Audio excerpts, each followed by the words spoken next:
कुंडलपुर में आचार्य पदारोहण दिवस का परम पावन दिवस आज के दिन हुआ था, उसकी वर्षगांठ मनाने का सौभाग्य गुना वासियों को पूज्य आरिका माता जी के सत्संग सानिध्य में प्राप्त हो रहा है। आज जैन सोशल ग्रुप वर्धमान यहाँ पर आया है और वे पूज्य आरिका माता जी से श्रीफल चढ़ा करके आशीर्वाद प्राप्त करना चाहता है कि कल का कार्यक्रम सा आनंद संपन्न हो, ताकि गुना नगर का पूरे देश में एक ऐसा नाम जाए कि पूज्य मुनि श्री प्रणम सागर जी जिसके प्रणेता हैं, ऐसे अरहम ध्यान योग शिविर को भगवान राम की जन्म दिवस राम नवमी के दिन बहुत ही प्रसन्नता पूर्वक हम स्वास्थ्य लाभ के लिए इस कार्यक्रम को करें। एक श्रीफल दीजिएगा। एकता का प्रतीक जैन सोशल ग्रुप वर्धमान भाई राहुल जी एवं उनकी पूरी टीम यहाँ पर पूज्य माता जी के चरणों में श्रीफल अर्पित करके आशीर्वाद प्राप्त कर रही है। बजी कुंडलपुर में बधाई, बजी कुंडलपुर में बधाई, कि आचार्य पदारोहण, कि आचार्य पदारोहण दिवस आज ही। चलते हैं, आचार्य महाराज की पूजन प्रारंभ हो रही है और स्थापना करने के लिए भी मैं जैन सोशल ग्रुप वर्धमान के सभी समर्पित कार्यकर्ताओं को आमंत्रित कर रहा हूं कि वे स्थापना करके आज के कार्यक्रम को प्रारंभ करेंगे। बहनें प्रारंभ करें। गुरु ने गुरुपद दे दिया, गुरुपद प्राप्ति नवीन, पुनः प्रवर्तित हो गई परंपरा प्राचीन। मन मंदिर में आपका भक्ति सहित आह्वान, अप्रतिष्ठ सन्निधि करण श्रद्धा सुमन प्रदान। ओम रहा परम पूज्य गुरुदेव आचार्य श्री विद्यासागर जी मुनिंद्राय, आचार्य श्री समय सागर जी मुनिंद्राय, अत्र अवतरप्त समोसति आवाहनं। जय हो जय हो जय हो। अस्त्रितिष्ठ ठाठा स्थापिनं। जय हो जय हो जय हो। अत्र मम सन्नितो भववर्ष सन्निधिकरणं। जय हो जय हो जय हो। परिपुष्पांजलिं क्षिपामि। जैसे देश में जैसे भेष में जैसे हाल में रहो, गुरु भक्ति करो, गुरु भक्ति करो, गुरु भक्ति करो। श्री विद्यासागर गुरुवर ने क्या शिष्य समय सागर पाया। ऐसे श्री जी विद्यासागर जी मुनिंद्राय, आचार्य श्री जी समय सागर जी मुनिंद्राय, जन्म जरा मृत्यु विनाशनाय जलम निर्वपामिति स्वाहा। करो जिस देश में जिस भेष में जिस हाल में रहो, गुरु भक्ति करो, गुरु भक्ति करो, गुरु भक्ति करो।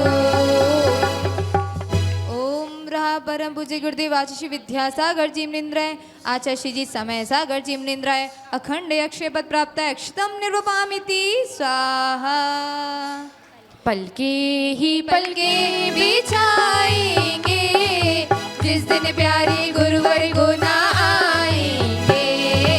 पलके ही पलके सुझाएंगे, जिस दिन प्यारे गुरुवर गुना आएंगे। निर्मोही परमोहित जनता जिनकी जग से छवि अभिकारी, पंचेंद्रिय भोग विषय समचिंतन धारा उपमा। जो भी विषम विषय आशा है उसे आशा पर परिहार करो। आचार्य समय सागर गुरुवर पद पुष्प कुंज स्वीकार करो। मीठे मीठे भजन सुनाएंगे, जिस दिन प्यारे गुरुवर गुना आएंगे। पलके ही पलके बिछाएंगे, जिस दिन प्यारे गुरुवर गुना आएंगे। ओ रहा परम पूज्य गुरुदेव आचार्य श्री जी विद्यासागर जी मृंद्राय आचार्य श्री जी समय सागर जी मृंद्राय अखंड ब्रह्मचर्य प्राप्ताय काम वर्ण दुष्णाय पुष्पम निरूपामिति स्वाहा। जो शीत उष्ण वर्षा ऋतु में बाह्यांतर तप को तपते हैं, जब भोग विषय में व्यस्त जगत गुरु पंच परम पद भजते हैं। जो छोटा दशा की तृष्णा है इस तृष्णा से पार करो, आचार्य समय सा गुरुवर नैवेद्य सरस स्वीकार करो। मीठे मीठे भजन सुनाएंगे, जिस दिन प्यारे गुरुवर यहाँ आएंगे। पल में ही पल के बिछाएंगे, जिस दिन प्यारे गुरुवर गुना आएंगे। ओम रहा परम पूज्य गुरुदेव आचार्य श्री जी विद्यासागर जी मृंद्राय आचार्य श्री जी समय सागर जी मृंद्राय क्षुधा रोग विनाशनाय नैवेद्यम निरूपामिति स्वाहा। अंतर ज्योति रत्नत्रय शोभा पाता, जिसका यश है जग में जगमग शशि ग्यारह विभीव है शर्माता। सर्वांग प्रदेश चमक जाए वह ज्योति प्रकट इस बार करो, आचार्य समय सागर गुरुवर बड़ी मैं दीपक स्वीकार करो। बैठे जो सामने उनसे कहना है, धारा में आप की हमको बहना है। सारी उम्र चरणों में रहना है, बैठे जो सामने उनसे कहना है। ओम रहा परम पूज्य गुरुदेव आचार्य श्री विद्यासागर जी मृंद्राय आचार्य श्री जी समय सागर जी मृंद्राय महामोहान का विनाशनाय दीपम निर्वपामिति स्वाहा। आप सबको भावना ऐसी जागृत करनी चाहिए कि हम कुंडलपुर में ही हैं और आचार्य समय सागर जी महाराज का पदारोहण दिवस भव्य रूप से मना रहे हैं। एक एक व्यक्ति का मन प्रफुल्लित होकर के अब कर्मों का क्षय करने के लिए, धूप चढ़ाने के लिए हमारे प्रेरणा स्रोत आदरणीय रमेश भाई साहब, हमारे महेंद्र कुमार जी सराफ जी एवं जितने भी बुजुर्ग हमारे प्रेरणा स्रोत यहाँ पर हैं, कृपया पधारें और पधार कर अष्ट कर्म दहनाए धूप को चढ़ाने का सौभाग्य प्राप्त करेंगे। पधारें और उनके साथ में हमारे शीतल ट्रांसपोर्ट परिवार जिन्होंने पिछले चतुर्मास में प्रथम कलश स्थापित करने का सौभाग्य प्राप्त किया था, राजेश भैया आप भी पधारें, पधार कर सौभाग्य प्राप्त करें। बहनें बोले शीघ्रता से। फूलों सा चेहरा तेरा हल्की सी मुस्कान है, फूलों सा चेहरा तेरा कलियों सी मुस्कान है। तप तेरा देख के त्याग तेरा देख के हम सभी हैरान हैं। तप तेरा देख के त्याग तेरा देख के हम सभी हैरान हैं। सारी जहां में फैला उजाला, धरती पे छाई चमक चांदनी। सारी जहां में फैला उजाला, धरती पे छाई चमक चांदनी। लाखे हजारों में सारी मुनियों में तेरे जैसा कोई मुनिराज नहीं है। लाखे हजारों में सारी मुनियों में तेरे जैसा कोई मुनिराज नहीं है। लंबी हो तेरी उम्र, लंबी हो तेरी उम्र, हम सब का अरमान है। तप तेरा देख के त्याग तेरा देख के हम सभी हैरान हैं। तप तेरा देख के त्याग तेरा देख के हम सभी। जो अशुभ अहित करी करी माश्रव क्षण क्षण में क्षय करने वाले, बलवान नृपति जय वश में हो कभी सेना से डरने वाले। ज्ञानादिक कर्मों की सेना पर बस तुम भी प्रहार करो, आचार्य समय सा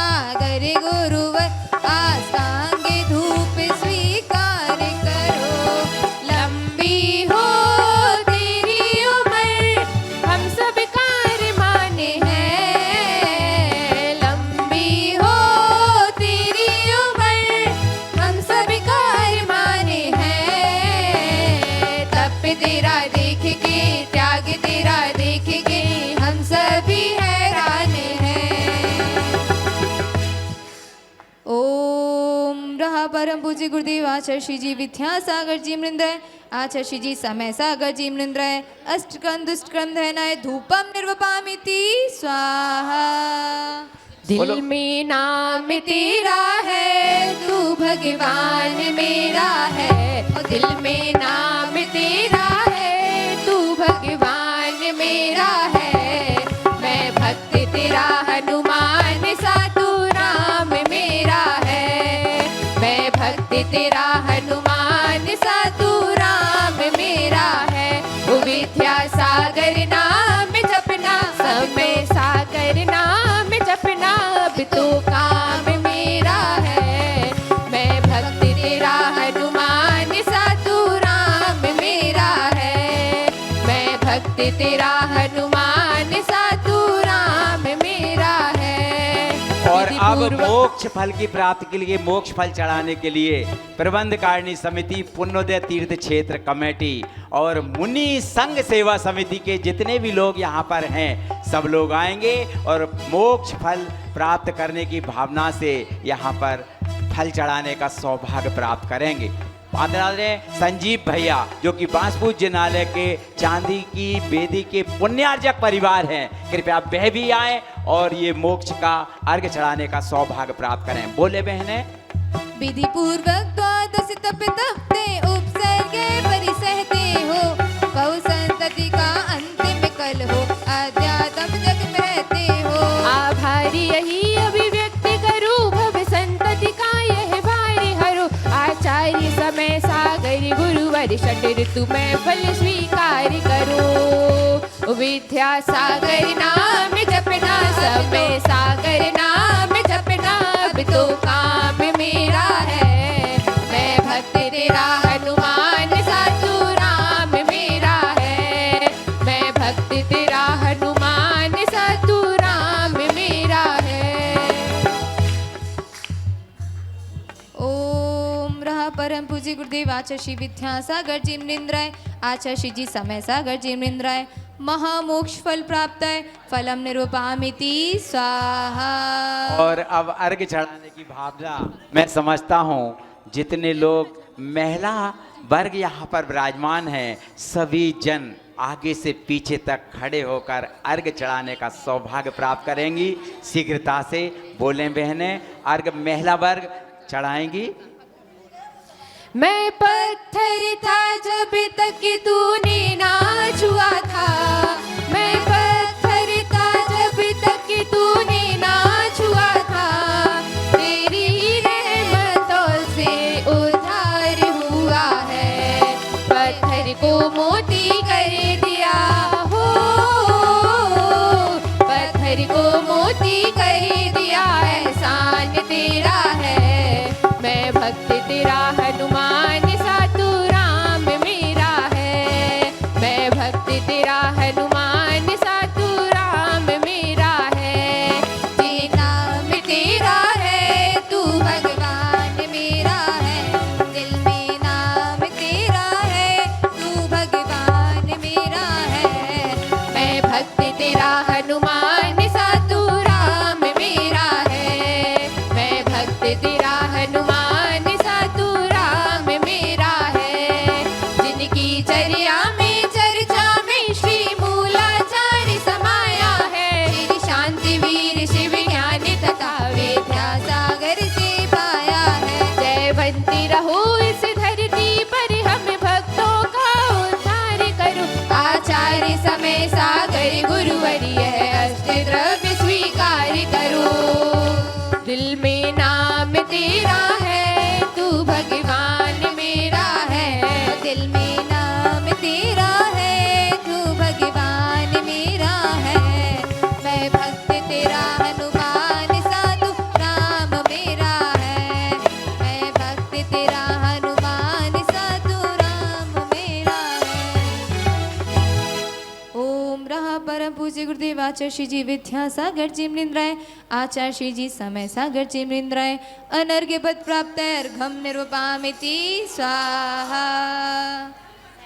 जयमाला की आखिरी के दो सर बोलेंगे पे और इसको चढ़ाने के लिए हमेशा मैं आमंत्रित करूंगा प्रबंधकारिणी समिति तो आएगी आएगी, साथ में जैन सोशल ग्रुप वर्धमान और जैन सोशल ग्रुप मेन तथा यहाँ पर जितने भी पुरुष वर्ग हैं वे सभी जैन सोशल ग्रुप वर्धमान और कमेटी के साथ में आकर के जयमाला का अर्घ्य समर्पित करेंगे।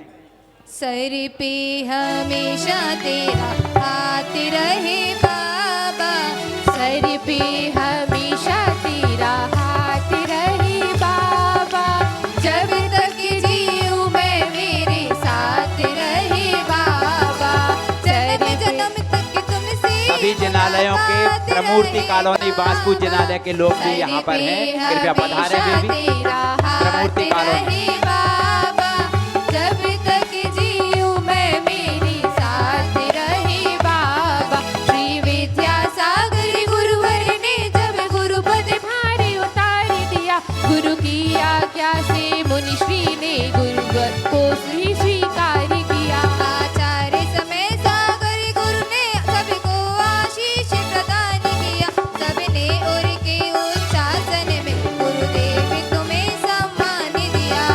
सर पे हमेशा तेरा हाथ रहे बाबा, जब तक जीऊं मैं मेरे साथ रहे बाबा।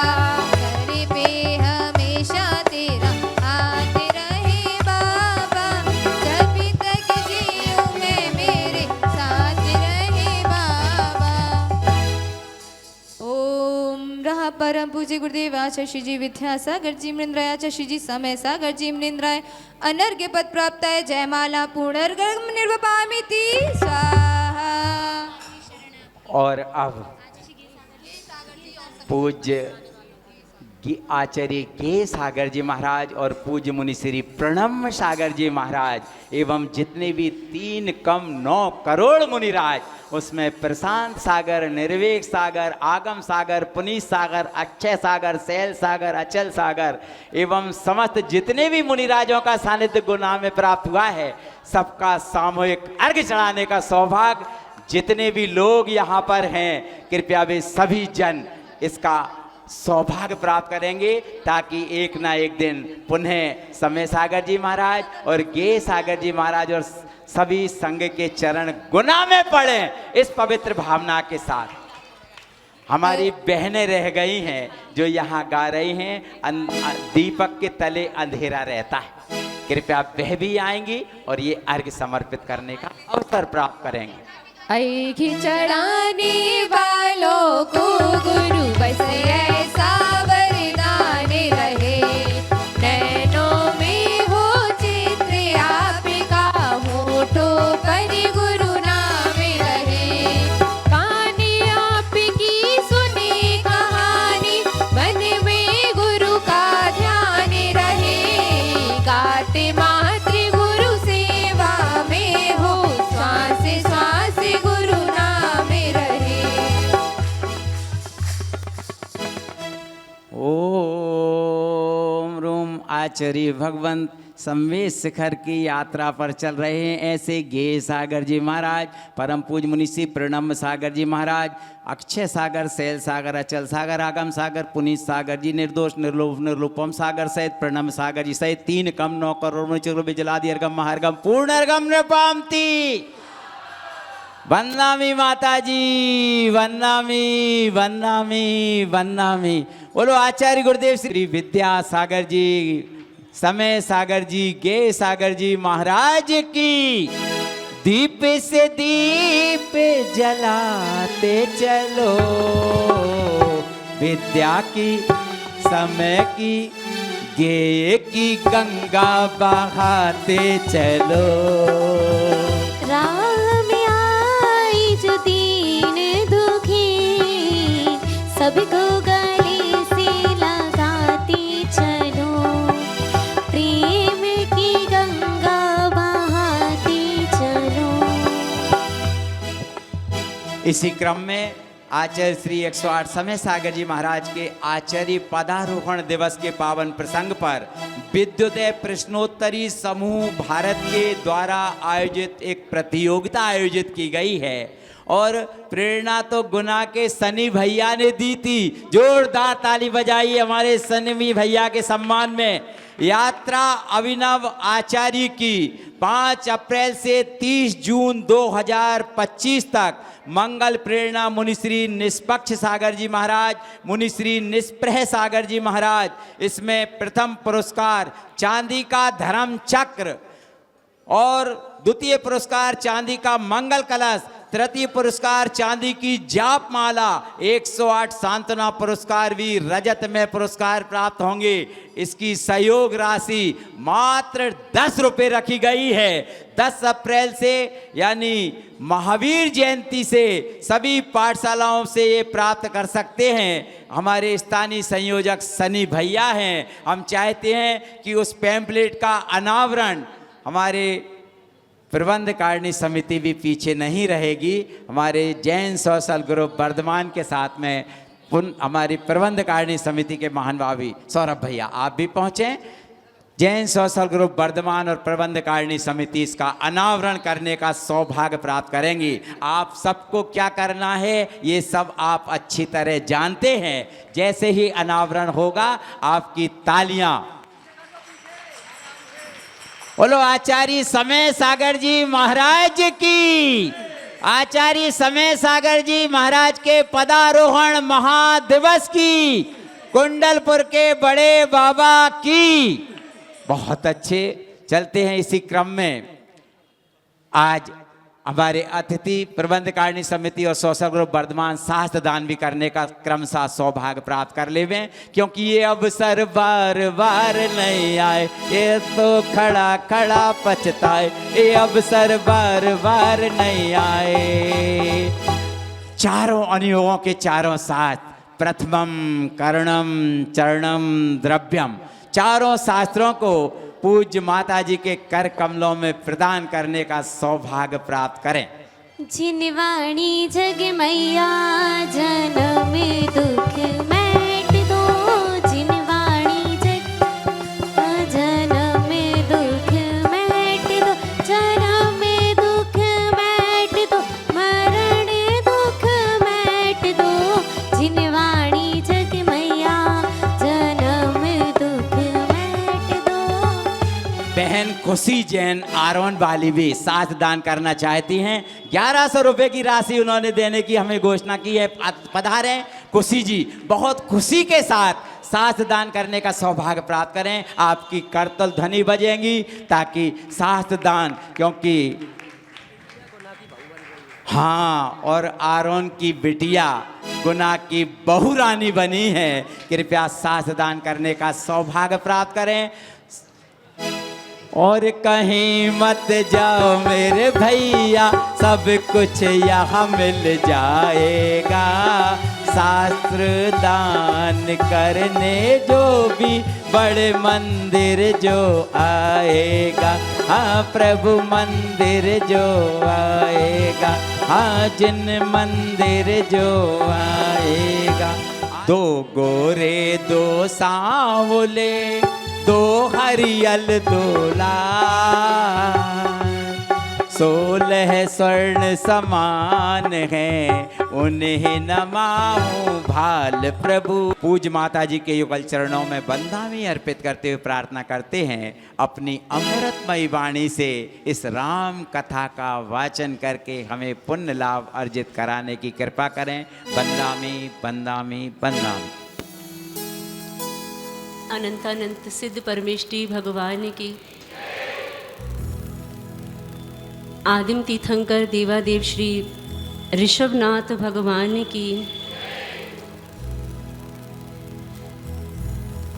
देवादेव 1000 श्री पार्श्वनाथ भगवान की, वर्तमान शासन नायक श्री वर्धमान महावीर भगवान की, प्रातः स्मरणीय परम पूज्य आचार्य भगवान श्री विद्यासागर जी महामुनिराज की, परम पूज्य आचार्य श्री ज्ञान सागर जी महाराज की, परम पूज्य आचार्य श्री समय सागर जी महाराज की, दीक्षा प्रदाता परम पूज्य आचार्य श्री गे सागर जी महाराज की, शिक्षा प्रदाता अर्हमयोग प्रणेता मुनिवर श्री प्रणम्य सागर जी महाराज की, श्री राम केवली भगवान की 10 लक्षण महापर्व की उत्तम शौच धर्म की अहिंसा परमो धर्म की। वंदनीय आरिका 105 प्रसम्मति माता जी की, वंदनीय आरिका संघ की।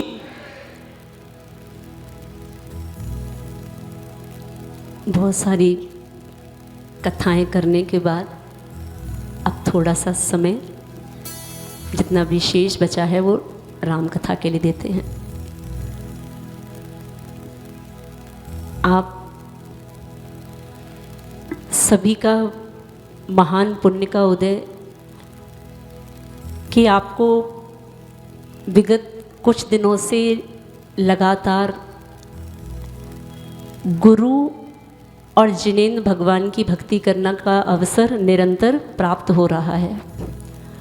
और हम तो जब से गुरुनगर में आए हैं, जिस दिन से प्रवेश हुआ है उस दिन से ही या तो लाड़ू चढ़वा रहे हैं या फिर गुरु महाराज की पूजन करवा रहे हैं। आप इस बात को अपना महा सौभाग्य भी मान सकते हैं कि हमारे लिए जिनेंद्र भगवान की पूजन और साथ में गुरु की पूजन मिलना भी, ये सब अवसर संयोग से और शुभ कर्म के उदय से प्राप्त हुआ करते हैं। लगभग 10-12 दिन पूर्व आपने आचार्य श्री समय सागर जी महाराज का दीक्षा दिवस भी इसी प्रांगण में मनाया और आज 12-13 दिनों के बाद आज आप उन्हीं आचार्य महाराज का आचार्य पदारोहण दिवस मनाने के लिए भी फिर से उपस्थित हुए हैं। इसको अपना सौभाग्य मान सकते हैं, मानना चाहें तो मान सकते हैं, ज़बरदस्ती नहीं है। और ये पूरा का पूरा आप चैत्र मास देखें तो पूरा का पूरा चैत्र मास आपके पुण्य कोश में वृद्धि करने के लिए उपस्थित हुआ है, जहाँ आपको 5 जिनेंद्र भगवान के मोक्ष कल्याणक को अवसर बनाने का अवसर भी मिला और गुरुओं की पूजन करने का अवसर भी मिला। साथ में भगवान महावीर स्वामी का जन्म कल्याणक का महा महोत्सव भी आपको मनाने का अवसर प्राप्त होने वाला है। और उसी श्रृंखला में कल आपके तन मन आपकी आत्मा को स्वस्थ रखने के लिए अर्हम ध्यान योग शिविर का आयोजन भी आपके ही गुनानगर में प्रथम बार होने जा रहा है। ये सब जो आपको संयोग प्राप्त होते हैं, ये बिना किसी पुण्य के संभव नहीं हुआ करते। बिना पुण्य के उदय आए इस प्रकार के मंगल अवसर भी हमको प्रदान प्राप्त नहीं होते, और अगर प्राप्त होते भी हैं तो किसी कर्म के कारण से हम उन मंगल अवसरों से वंचित हो जाया करते हैं। लेकिन अपना सौभाग्य मान के आप इस रूप में भी चल सकते हैं कि इन सभी सौभाग्य के बीच में आपको श्री राम केवली भगवान की चारित्र का सुनने का भी अवसर आपको इस गुना की नगरी पर प्रथम बार प्राप्त हुआ। श्री राम केवली भगवान जो तुंगी पर्वत से मोक्ष पधारे, जो मात्र केवली भगवान नहीं, सामान्य केवली तो हुआ करते हैं, लेकिन उसके साथ भी इनके चारित्र में इतनी विशेषता कि ये जन जन के आदर्श रहे। आप हिंदू समाज में भी देखें, अपने जैन समाज में भी आप देख सकते हैं कि आप किसी को अपना आदर्श, किसी को अपना आइडल बनाना चाहते हैं तो वो श्री राम केवली भगवान, जिनके जीवन चारित्र से आप इस प्रकार की बात भी समझ सकते हैं कि अपने सभी प्रकार के स्वार्थ को छोड़ते हुए पर हित में किस प्रकार से सोचा जाता है। क्योंकि यहाँ सब प्रकार के लोग, सब प्रकार के जीव, चाहे वो राम हो, चाहे सीता हो, लक्ष्मण हो, सब अपने अपने स्वार्थ को छोड़ते हुए सब अपने अपने धर्म को निभाने में लगे हैं। तो ऐसे श्री राम केवली भगवान, और हमें लगता है कि आपके गुनानगर में शायद एक कार्य और जो अभी हुआ नहीं है, वो भी शायद पहली बार ही हो सकता है, मेरे अभी संज्ञान में नहीं है, आप बता देना, कि जिस प्रकार आप भगवान आदिनाथ स्वामी की स्तुति में श्री वर्धमान श्री भक्तांबर स्रोत पढ़ते हैं, श्री पार्श्वनाथ भगवान की स्तुति में आप कुछ पढ़ना चाहें अच्छा बड़ा तो क्या पढ़ सकते हैं? माता जी हमें तो बस नीरगंध अचतान पुष्पचार लीजिए, दीप धूप श्रीफलाद अर्घ तक जचीजिए। आपसे कहें भगवान पार्श्वनाथ की स्तुति आपको लगभग आधा घंटे तक करनी है, तो आप क्या पढ़ेंगे? अरे थोड़ा नीलगंध अच्छतान से कहानी ऊपर उठाओ, कल्याण मंदिर स्रोत। तो ऐसे भगवान आदिनाथ स्वामी की स्तुति में आपके लिए भक्तांबर स्रोत है, भगवान पार्श्वनाथ स्वामी की स्तुति के लिए आपके पास श्री कल्याण मंदिर स्रोत है। एक बार पूज्य गुरुदेव मुनि श्री प्रणम्य सागर जी महाराज के मन में एक भाव आया मालवा की धरा पर कि हम जिनके शासन काल में रह रहे हैं, ऐसे अपने भगवान महावीर स्वामी की स्तुति करने के लिए अपने पास क्या है? आपसे पूछें, आपको भगवान महावीर स्वामी की स्तुति करनी है बड़े रूप में लंबे समय तक, तो आप कैसे करेंगे? गुना वालों कैसे करेंगे? बोलो तो ऐसे उदास होके सुस्त होके नहीं बैठना है, अच्छे से जागृति पूरी शक्ति उत्साह भाव के साथ बैठना है। कैसे करेंगे भगवान महावीर स्वामी की स्तुति? पूजन कर लेंगे और महावीराष्टक स्तोत्र पढ़ लेंगे यदि ये चैतन्य, और आगे बस कहानी समाप्त। पूज्य महाराज जी के मन में जब ऐसा भाव आया कि जिनके शासन काल में रह रहे हैं उनकी स्तुति करने के लिए अपने पास क्या है, तो उस विचार से ऐसी भक्ति उत्पन्न हुई कि जैसे भक्तांबर स्तोत्र की रचना मालवा की धरा पर हुई, इस प्रकार इस वर्धमान स्तोत्र की भी रचना मालवा की धरा पर ही संपन्न हुई। और आपके बीच में शायद इस प्रकार का स्तोत्र आपने शायद जिनवाणी पलट के कभी देखी हो। जिन भारती संग्रह हाथ में तो रहती है प्रतिदिन, कभी उसका नया संस्करण आए तो उसको थोड़ा पलट के देख सकते हैं कि जिन भारती संग्रह में भी अब जैसे श्री भक्तांबर स्तोत्र है, श्री कल्याण मंदिर स्तोत्र है, उसी प्रकार उस जिनवाणी में अब श्री वर्धमान स्तोत्र भी सम्मिलित हो चुका है। तो ऐसा विचार आया कि भगवान महावीर स्वामी के जन्म कल्याणक के अवसर पर आपको स्तुति करने का अवसर प्राप्त हो, लेकिन किसकी? कल्याणक किसका मना रहे हो? भगवान महावीर स्वामी का। तो ऐसा कल मन में भाव आया जब कमेटी निवेदन के लिए आई कि माता जी आपके सानिध्य में कार्यक्रम होना है, क्या होना है?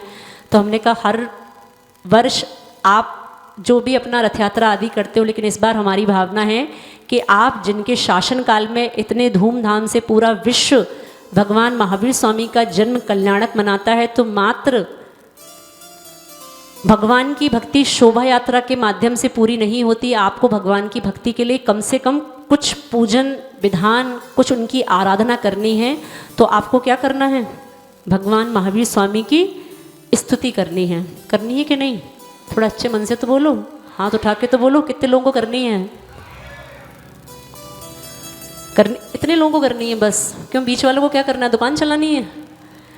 दुकान चलानी हो तो एक बार वो कोरोना का टाइम याद कर लेना कि जब मोदी जी ने 2-3 महीने के लिए प्रतिष्ठान बंद करवाए थे, तो किसी जैन परिवार में या किसी भी अजैन परिवार में भी किसी प्रकार का दरिद्रता का भाव नहीं आया। आपके कोष भगवान दिगंबर इसीलिए हैं। भगवान सब कुछ छोड़ के इसीलिए गए, बेटा मैं सब कुछ छोड़ के जा रहा हूँ, मैं दिगंबर हो रहा हूँ, लेकिन सारा किसको दे के जा रहा हूँ? सारा तुम्हारे लिए छोड़ के जा रहा हूँ। बेटा तुम ज़्यादा लोभ लालच में नहीं पड़ना और बस प्रभु की भक्ति करते रहना। तो आप इस प्रकार का अपना मनोभाव भी बना सकते हैं कि भगवान महावीर स्वामी के जन्म कल्याणक के दिवस के पूर्व त्रयोदशी से पूर्व द्वादशी को इसी प्रांगण में 64 अर्घों के माध्यम से, और मेरी भावना तो ये है कि बहुत अच्छे से विधान संपन्न हो पूरी समाज, चाहे वो वासपुर जनालय हो, चाहे वो अन्य जनालय भी हो। अभी ज़्यादा परिचय में नहीं है क्योंकि दूर वालों का आना थोड़ा सा कम हो पाता है। वासपुर जनालय वाले या जो भी जनालय वाले, मंदिर थोड़ा सा दूर लगता है कि नहीं? अरे बोलो तो लगता होगा थोड़ा बहुत, तो पास में ही है। अच्छा, फिर राम कथा सुनने के लिए तो आज ही उपस्थित हुए हैं। आप अपना मनोभाव इस रूप में बना सकते हैं कि आप सभी प्रकार के अपने आग्रह को छोड़ के हुए द्वादशी की प्रातः बेला में सभी समाज एक साथ मिलकर पूरे भक्ति भाव के साथ 64 मांडलों के साथ भगवान महावीर स्वामी की भक्ति आराधना, उनकी अर्चना करेंगे। इतना मन है बस, थोड़ा अच्छे से मनोभाव बनाते हुए अपनी स्वीकृति दें। आप इस बात का विचार करें कि साधु अगर किसी भक्ति भाव को कराने के लिए आपको प्रेरित करता है तो मात्र इसी प्रयोजन से कि बेटा कम से कम तुम्हारे किसी भी माध्यम से, किसी भी तुम्हारे कार्य से तुम्हारे सब प्रकार के पापों का क्षय हो और आपके पुण्य के कोष में वृद्धि हो। तो थोड़ा सा अपने पुण्य के कोष में वृद्धि और करते हुए, दोनों हाथों को जोड़ते हुए इस राम कथा को पूरे मनोभाव के साथ, पूरे भक्ति भाव के साथ सुनने का प्रयास करेंगे। दोनों हाथों को जोड़ेंगे। मर्यादा पुरुष श्री राम है सिद्ध प्रभु बलराम। मर्यादा पुरुष श्री राम है सिद्धि प्रभु बलराम। जो भी लेन का नाम बिगड़ी बनते सब काम। जो भी लेन का नाम बिगड़ी बनते सब काम। ओ मर्यादा पुरुष श्री राम हे सिद्ध प्रभु बलराम। प्रभु श्री राम, अच्छे से थोड़ा सा। श्री राम ओ प्रभु श्री राम, प्रभु श्री राम। आदर्श बने जन जन के वसुदेव कुटुंबत जिनके। आदर्श बने जन जन की वसुधैव कुटुंबित जिनकी। सीता के स्वामी प्राण हनुमान के जो अभिमान। सीता के स्वामी स्वामी राम हनुमान के जो अभिमान। प्रभु श्री राम, प्रभु श्री राम, प्रभु श्री राम, प्रभु श्री राम। कल आपने सुना कि किस प्रकार एक जीव जिसका नाम है शंबुक, जो रावण की बहन चंद्रनखा और खरदूषण का पुत्र है, और ऐसे उनके दो पुत्र हैं जिनका नाम है, प्रथम भाई का नाम है शंबुक और दूसरे भाई का नाम है सुंदर। ऐसे दो भाई रावण के दो भांजे हैं। तो पहला पुत्र जंगल में तपस्या कर रहा है, सिद्धि कर रहा है, उसको एक विद्या प्राप्त करनी है, एक खड़ग प्राप्त करनी है जिसका नाम है सूर्यहास खड़ग। उसकी प्राप्ति के लिए वो इस प्रकार साधना करता है कि वो ब्रह्मचर्य का नियम लेता है, दिन में एक बार भोजन करता है, जैसे गुना वाले अभी 2 बार कर रहे हैं। कर रहे हैं कि नहीं? आपकी प्रशंसा देखो, सबके सामने कर रहे हैं। जिस प्रकार गुना समाज में पर्युषण पर्व में कितने बार, कितना काशन? हाँ, एक आसन। अरे इतने अच्छे तो नहीं हो, 2 काशन।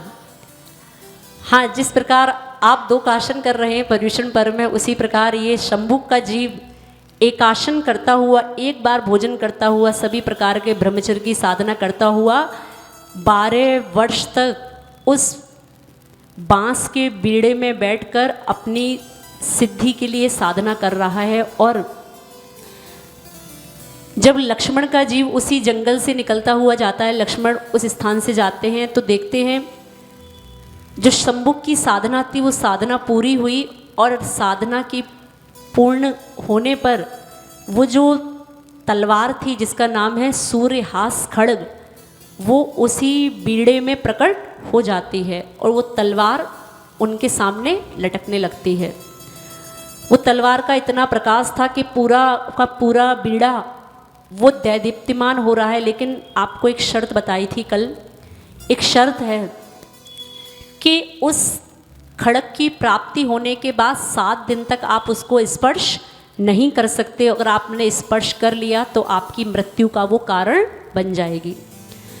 तो ऐसा जब चंद्रनखा अपने पुत्र को भोजन देने के लिए आई तो उसने देखा, अरे मेरा पुत्र 12 वर्षों से जिस साधना को कर रहा है उसकी साधना का फल उसको प्राप्त हो गया। और चंद्रनखा इतना बड़ा उत्सव मनाती है, झूमती है, नाचती है, गाती है, वो मदहोश सी हुई जा रही है इसी तलवार को देखते हुए कि मेरे पुत्र की 12 वर्ष की साधना सफल हो गई।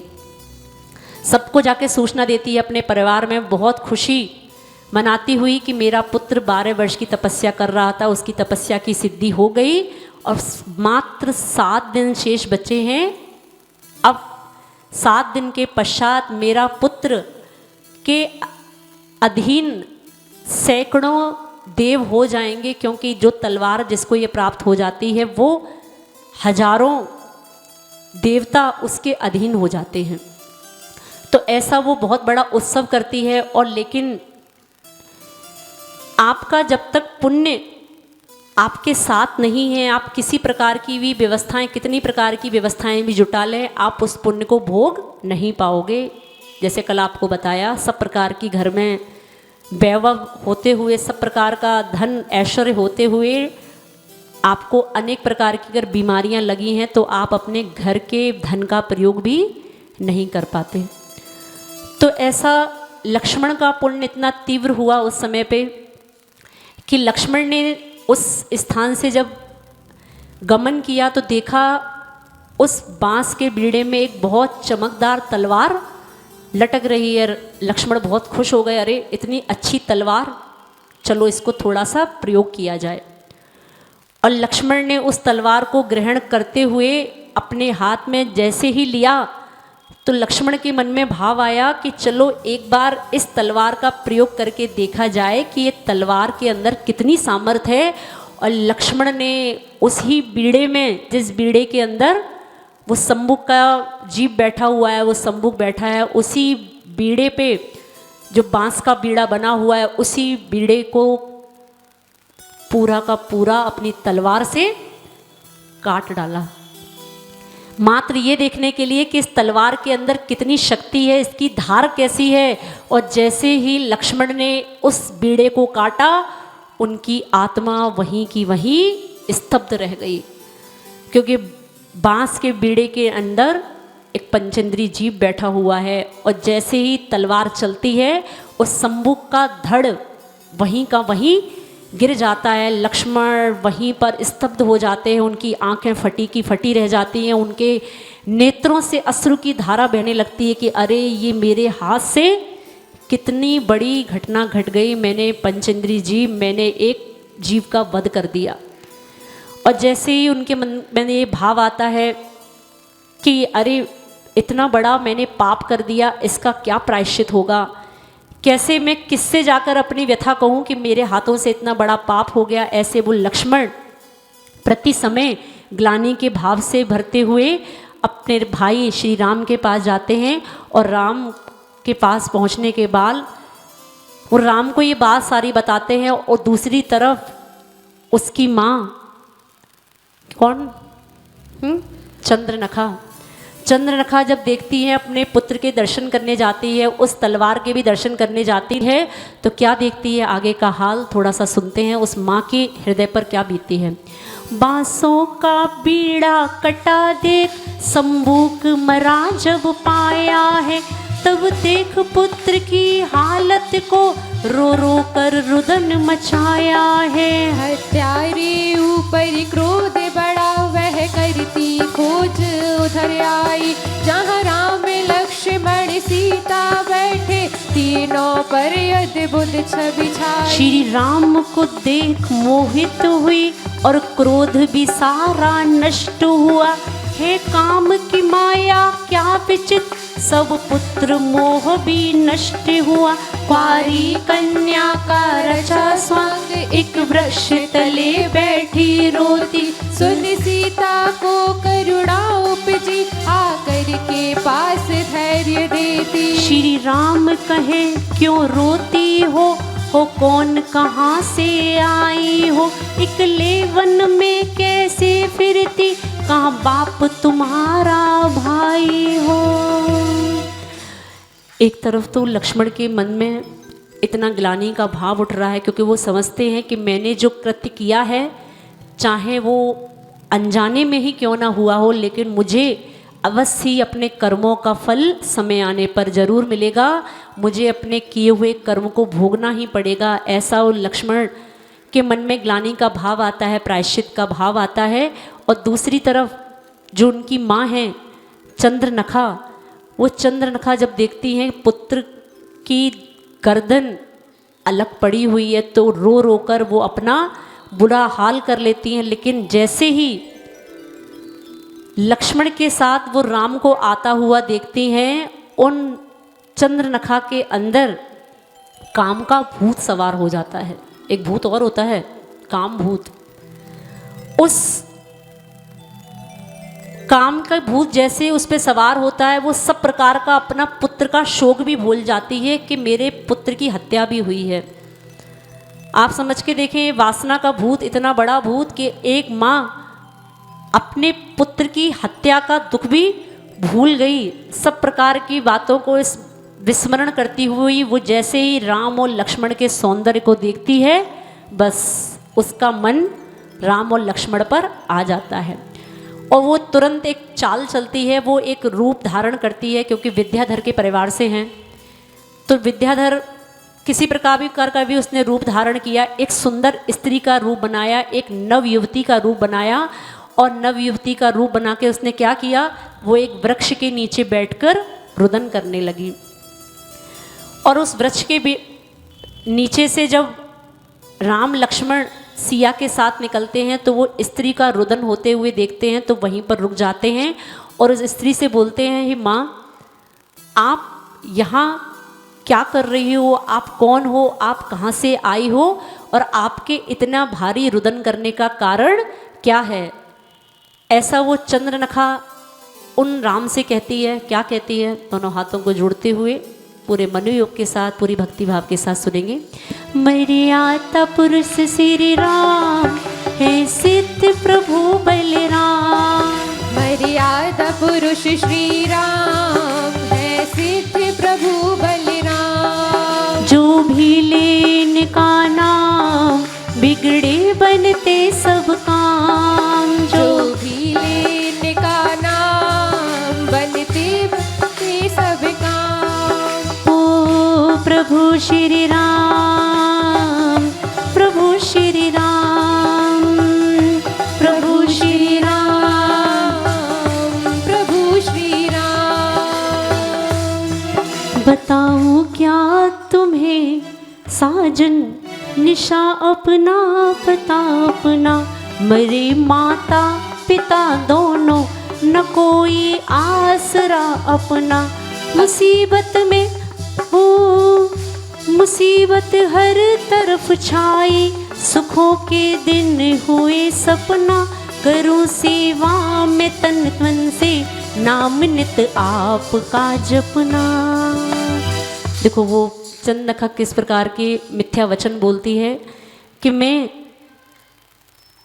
अपने परिवार में अकेली रह गई हूँ क्योंकि मेरी माता और पिता दोनों का ही निधन हो गया है, दोनों ही काल ग्रसित हो चुके हैं। मैं अपने परिवार में अकेली रह गई हूँ, मुझे नहीं समझ में आ रहा है कि मैं अब अकेले कहाँ जाऊँ। ऐसे वो मिथ्या वचन बोलती है और जैसे ही इस प्रकार के वो वचन बोलती है, वो व्यक्ति तीनों राम लक्ष्मण और सीता उनके मन के कुटिल भाव को समझ जाते हैं कि हो ना हो ये स्त्री जरूर झूठ बोल रही है, इसके वचनों में मिथ्यापन झलक रहा है, ये स्त्री सत्य नहीं बोल रही। और वो जैसे ही उसके मनोभाव को समझते हैं, वो राम अपना स्थान परिवर्तित करते हुए आगे बढ़ जाते हैं और लक्ष्मण के मन में ऐसा भाव आता है कि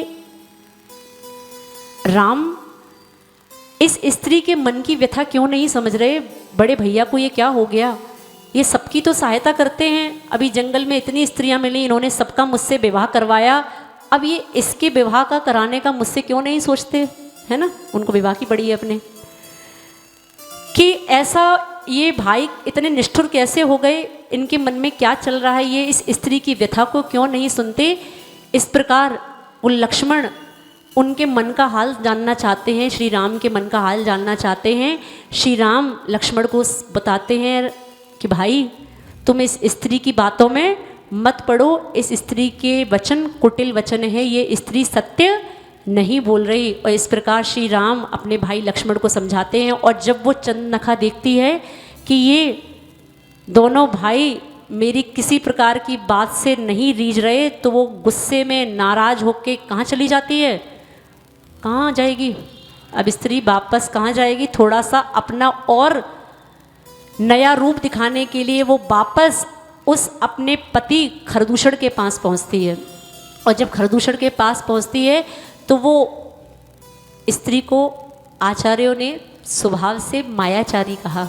बुरा नहीं मानना, हमने नहीं कहा, आचार्यों ने ग्रंथों में कहा कि स्त्री का स्वभाव कैसा होता है, मायाचारी स्वभाव होता है।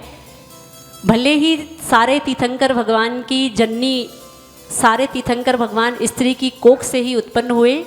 आप पूजन में एक लाइन पढ़ते हैं, कौन सी पूजन है वो, संसार में विश्व वेल नारी, है ना। इस पूजन की पंक्ति को भी परिवर्तित किया गया है, हाँ, 10 लक्षण पूजन में।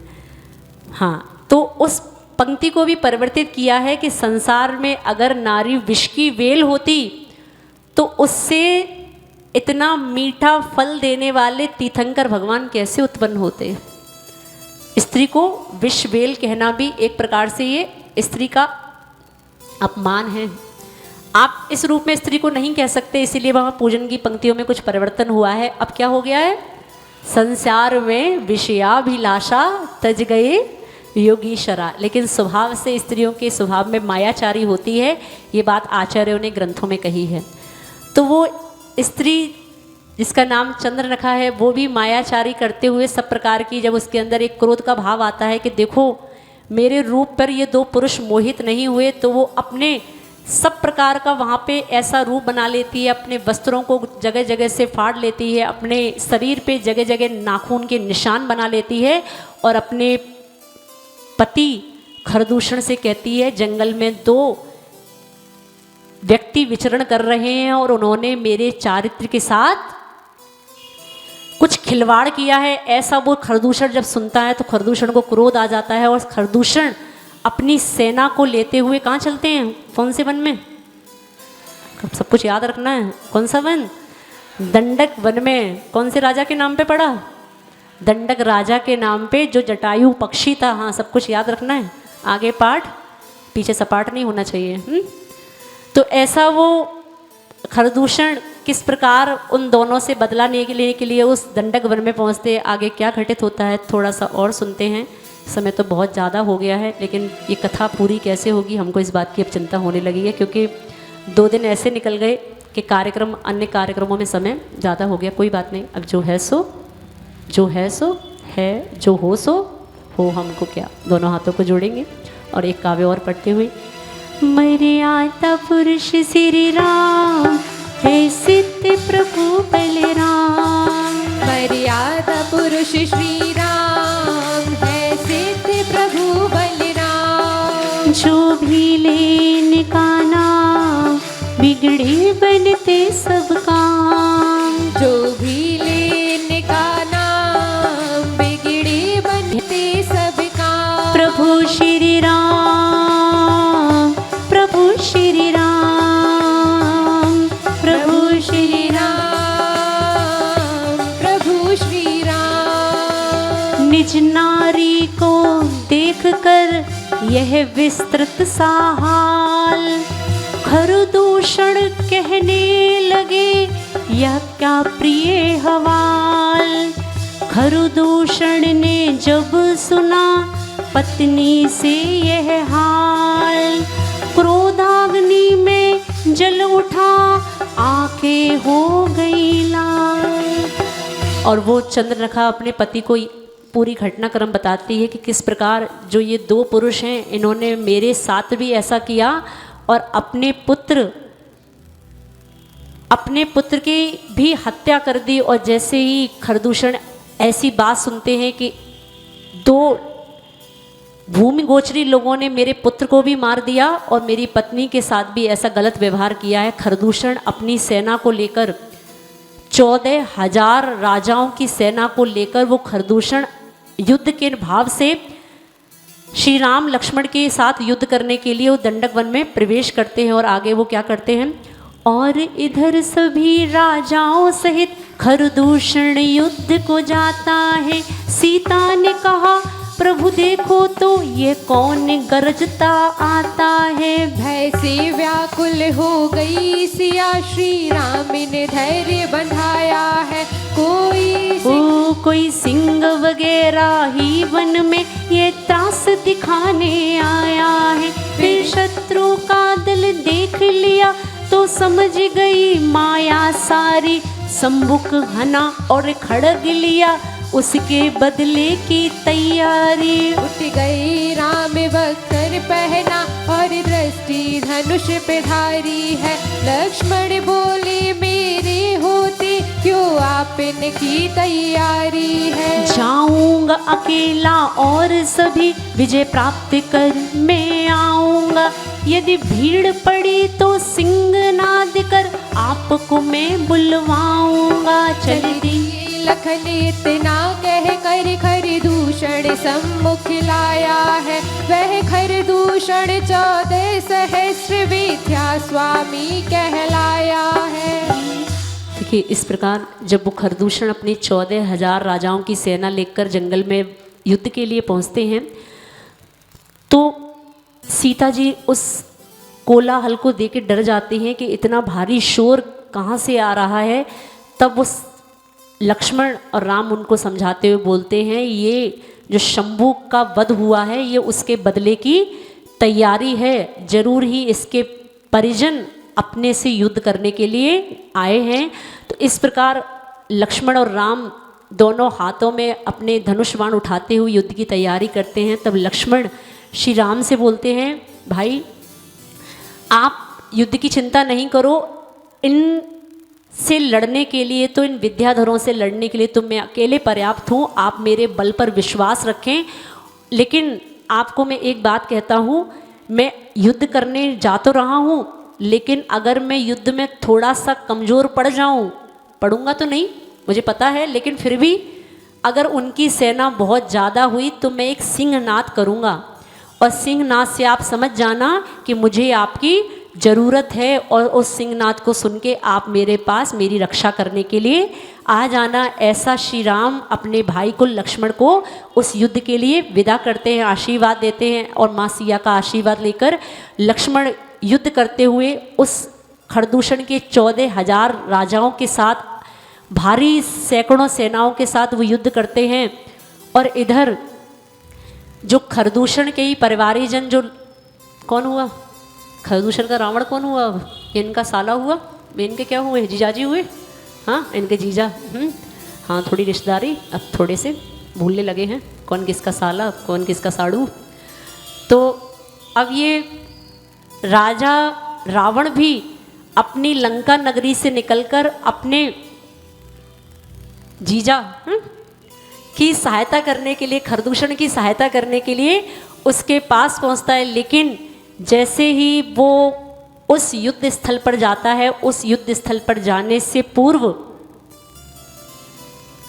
उसकी दृष्टि सीता पर पड़ जाती है। और जिस समय लक्ष्मण युद्ध के लिए जा रहे थे उस समय लक्ष्मण ने श्री राम को बोला कि आप यहाँ पर माँ सीता के साथ रुकें, जब आवश्यकता होगी मैं आपको सिंहनाद करके बुलवा लूँगा। तो ऐसे श्री राम, सीता और जटायु पक्षी उस कुटिया में हैं और जैसे ही राम की दृष्टि सीता पर पड़ती है वो सीता पर उस समय मोहित हो जाता है। रावण की दृष्टि जैसे ही सीता पर पड़ती है वो उस पर मोहित उसी समय हो जाता है और उस समय युक्ति सोचता है कि अगर मुझे ये स्त्री नहीं मिली तो मेरा जीवन व्यर्थ है। आप जितने भी पुराण पढ़ें, जितने भी चारित्र पढ़ें, सब कहानियाँ शुरू होती हैं कहाँ से, एक पुरुष स्त्री पे मोहित हुआ, उसको वो स्त्री नहीं मिली और सारी की सारी महाभारत शुरू हो गई। यहाँ भी कुछ ऐसा ही होता है, रामायण में महाभारत शुरू होने वाली है। तो वो जब सीता के इतने रूप सौंदर्य को देखता है वो सोचता है कि अगर मुझे ये स्त्री नहीं मिली तो मेरी इतनी विद्या होने का क्या प्रयोजन। और वो सीता के रूप पर मोहित होकर उसी समय विचार बना लेता है कि इतनी सुंदर स्त्री अगर मेरे महल में नहीं है तो मेरे महल की शोभा भी अधूरी है और मैं इस स्त्री को अपने महल में लेकर अवश्य ही जाऊंगा। ऐसे उस रावण के मन में कुटिल भाव आ जाते हैं। आप इस राम कथा के माध्यम से सीखना चाहें तो बहुत कुछ सीख सकते हैं। सीखना चाहें तो मात्र ये राम कथा श्री राम की कथा ही नहीं है, आपके परिवार में आप किस प्रकार रहें, अपने कर्तव्य का निर्वहन किस प्रकार करें, आपके पुण्य पाप की व्यवस्था क्या हुआ करती है, सब जीवों को अपने पुण्य पाप का फल किस प्रकार मिला करता है, किस प्रकार कोई एक जीव इतनी लंबी लंबी साधना, इतनी लंबी लंबी मेहनत किया करता है, लेकिन जब पुण्य का उदय नहीं होता तो वो सारी की सारी मेहनत भी उसकी बेकार हो जाती है। आप समझते हैं ज़्यादा मेहनत करने से द्रव्य का अर्जन होता है, दुकान ज़्यादा देर खोलने से ज़्यादा कमाई होती है। ऐसा भी अगर आप सोचते हैं तो ये सब भी आपका सोचना मिथ्या है। आप एक छोटे से दृष्टांत से इस बात को समझते सकते हैं कि एक व्यक्ति है इंजीनियर, एक इंजीनियर है, एक ठेकेदार है और एक मुख्यमंत्री है। 3 व्यक्ति हैं। कौन कौन? इंजीनियर, ठेकेदार और एक मुख्यमंत्री। एक आपके ही गुना में अगर कोई सड़क बननी हो तो एक इंजीनियर आएगा, वो सड़क को देखेगा, थोड़ा सा अपना इक्विपमेंट्स यूज करके लंबाई चौड़ाई देखेगा कितना क्या लगना है, बस एक दिन का काम करके वो वहाँ से चला जाएगा। एक ठेकेदार जो 1 महीना लगाकर उस सड़क को बनाता है और एक मुख्यमंत्री जी आएंगे जो गाड़ी से उतरेंगे और 1 मिनट के लिए वो रिबन काट के लोकार्पण करके चले जाएंगे। अब बताओ पटिया पे नाम किसका है? क्यों, ये तो कर्मों की व्यवस्था गलत है ना। मेहनत तो किसने की थी? 1 महीने की मेहनत तो उस ठेकेदार की हुआ करती थी कि 1 महीने की मेहनत के बाद बेचारे का कोई नामो निशान ही नहीं है। सारा का सारा क्रेडिट अगर कोई ले जाता है तो कौन? वो मुख्यमंत्री जी 1 मिनट में अपनी गाड़ी से उतर के वो लोकार्पण करके चले जाते हैं और इतनी बड़ी पटिया उनके नाम की लग जाती है। ना इंजीनियर का नाम है, ना वहाँ कोई ठेकेदार का नाम है। उस समय एक चीज़ आपको समझनी है कि इसको कहते हैं पुण्य कर्म। अगर आपका पुण्य आपके साथ है तो बिना कुछ करे हुए भी सब प्रकार की पट्टियों पे भी आपका नाम लिख जाता है। और आप दिन भर चाहे गधे की तरह मेहनत करते रहो, उसकी तरह करते हो ना दिन भर, सुबह से लेके शाम तक। एक कविता है बहुत अच्छी, अब समय तो बिल्कुल भी नहीं है, लेकिन 2 पंक्तियाँ उसकी सुन सकते हैं कि दौड़ते ही दौड़ते दम तोड़ता है आदमी और सुबह से शाम तक बस दौड़ता है आदमी। जब यहाँ बैठते थे स्वाध्याय करते हैं दोपहर में, शाम को भक्ति में भी बैठते हैं, देखते हैं बस आदमी दौड़ रहा है। 50 मोटरसाइकिल यहाँ से निकलती हैं, 50 यहाँ से निकलती हैं, 100 ऑटो यहाँ से निकलते हैं, 50 ऑटो। तब समझ में आता है ये व्यक्ति दौड़ के जाना कहाँ चाहता है। ये जीवन भर ये दौड़ तो रहा है, इसको अपनी कुछ मंजिल का भी पता है कि नहीं है। वास्तव में जीवन भर मैं दौड़ रहा हूँ, लेकिन अंत में मेरा जीवन का उद्देश्य क्या है, मेरी कोई मंजिल है कि नहीं। तो बहुत अच्छी कविता कि दौड़ते ही दौड़ते दम तोड़ता है आदमी और सुबह से शाम तक बस दौड़ता है आदमी। सुबह पलना, शाम अर्थी और खटिया दोपहर। सुबह जब जन्म हुआ, सुबह मतलब सुबह नहीं हुआ, जन्म के काल को प्रारंभिक काल कहते हैं, तो सुबह का काल। जो सुबह जन्म हुआ तो जन्म होने के बाद कहाँ लिटाया गया? अब तो हॉस्पिटल में होता है और हॉस्पिटल के बेड पे लिटाया जाता है। पहले कहाँ लिटाया जाता था? पलने में। तो सुबह पलना और जीवन का जब अंत होता है तब किस पे ले जाते हैं? राम नाम सत्य है। वो अर्थी भी किसकी बनी है? वो अर्थी भी लकड़ी की बनी। और दोपहर का समय समझते हैं, बीच का समय जो आपकी वृद्धावस्था का समय है, वो समय भी आपका कहाँ पे व्यतीत होता है? वो भी लकड़ी की खटिया पे। तो सुबह पलना, शाम अर्थी और खटिया, दोपहर 3 लकड़ी जिंदगी भर बस जोड़ता है आदमी। और दौड़ते ही दौड़ते दम तोड़ता है आदमी और सुबह से शाम तक बस दौड़ता है आदमी। और देखो आपकी जीवन भर की कमाई आप किसके लिए कर रहे हो, इस बात का भी थोड़ा विचार करना, क्योंकि कहा है पुत्र सपूत तो काधन संचय और पुत्र कपूत तो काधन संचय। तो एक कविता की एक अंतिम पंक्ति बहुत अच्छी है कि है भरोसा इस कदर कुछ आदमी को मृत्यु पर, आपको अपनी मृत्यु पर कितना भरोसा है, कितना विश्वास है, कि है भरोसा कुछ इस कदर इस आदमी को इस मृत्यु पर कि जिंदगी भर का सब कुछ कमाया, जिंदगी भर का सब कुछ कमाया इस मौत को ही छोड़ता है आदमी, और दौड़ते ही दौड़ते दम तोड़ता है आदमी, और सुबह से शाम तक बस दौड़ता है आदमी। तो आपकी सभी प्रकार की दौड़ कम से कम 2 दिन के लिए समाप्त हो, ऐसी हमारी भावना है। वो 2 दिन कौन से? मोदी जी ने तो 2 महीने बंद करवाया था, हम तो मात्र 2 दिन की बात कर रहे हैं, है ना। तो मात्र 2 दिन आपको किसके लिए देने हैं? अपने पिताजी के लिए देने हैं। किसके लिए? कौन से पिताजी? भगवान महावीर स्वामी पिता हैं कि नहीं हैं? उनके वंशज कहलाते हैं आप। तो अपने पिता का उपकार चुकाने के लिए कि भगवान मैं आपका उपकार इस रूप में चुका पाता हूँ कि मैंने आपके वंश में जन्म लिया, मैं आज जो इस जैन कुल में उत्पन्न हुआ, मुझे आपके वंशज कहलाने का सौभाग्य प्राप्त हुआ, ऐसा मैं आपका थोड़ा सा उपकार 2 दिन आपकी भक्ति करके चुकाना चाहता हूँ। एक दिन वर्धमान स्रोत के माध्यम से, और अगले दिन क्या? अगले दिन क्या करना है? अगले दिन भगवान की शोभा यात्रा निकालते हुए घर घर इस अहिंसामयी जैन धर्म की गूंज, पूरे गुना समाज, पूरे भारतवर्ष में जैन धर्म के जयकारे और भगवान महावीर स्वामी का अहिंसो परमो धर्मा का जयकारा पूरे भारतवर्ष में नहीं पूरे विश्व में गूंजना चाहिए। तो आपको मात्र 2 दिन भगवान की भक्ति में समर्पित करने हैं। थोड़ी सी भूमिका बनाते हुए हाँ मंत्री जी थोड़े आपको समझाएंगे कि किस प्रकार वो 64 मांडला। पहले तो एक बात बताओ, कितने लोगों का ईमानदारी से मन है भगवान की पूजन करने का?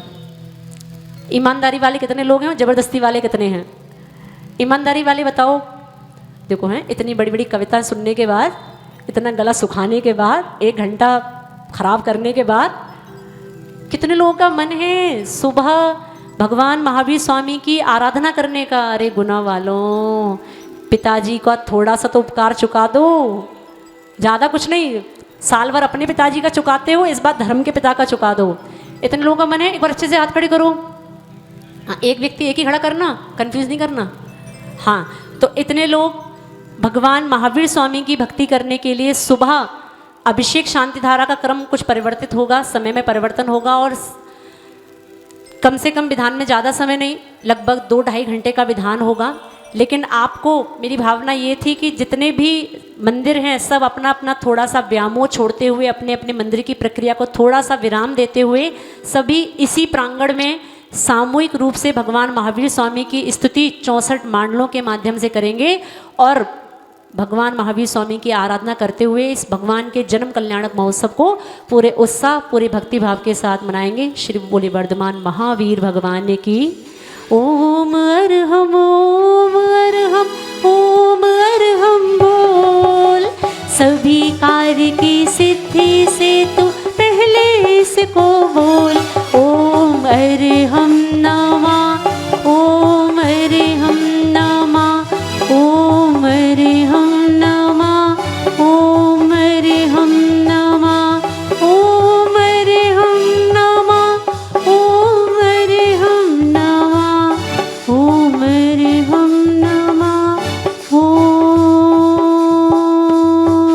अरहम नमः। बोले श्री राम केवली भगवान की। जो वर्धमान स्त्रोत विधान की बात कही है वह हमसे कम समाज आरोन में है, लेकिन उनने इतना अच्छे से इस विधान को किया था कि उसकी सराहना पूरे देश में हुई थी।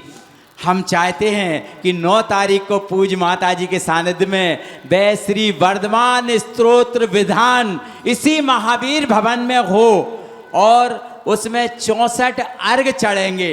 64 माड़ना बनाए जाएंगे। एक एक परिवार एक एक माड़ना पर। हमारी तो भावना है, वैसे कमेटी से बात तो नहीं हुई, लेकिन मुझे विश्वास है कि हम जो कहेंगे वह सब मान कर लेंगे।